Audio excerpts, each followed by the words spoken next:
నా ప్రియ సోదరి నీ హృదయము నకిమ్ము ప్రభు అంటున్నాడు. నీ హృదయము దేవుని చేతిలో పెడితే పరిశుద్ధంగా పవిత్రంగా పదిలముగా ఉంటుంది.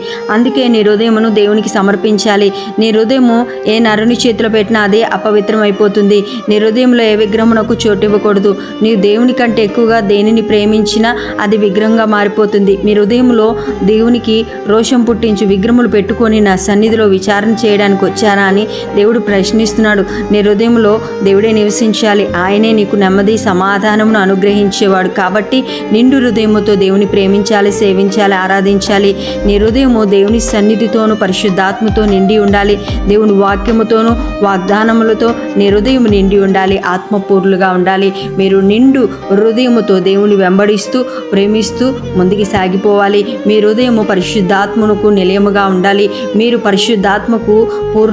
పరిశుద్ధాత్మ పూర్లుగా జీవించాలి. మీ గిన్నె నిండి పొర్లిపోయే అనుభవాల్లోకి నడిపించబడాలి. పూర్ణ హృదయముతో, పూర్ణ వివేకముతో, సంపూర్ణ విధేయతతో సేవించే కృపా దేవుడు మీకు అనుగ్రహించును. ఈ వాగ్దానం మీ జీవితంలో నెరవేరుగాక.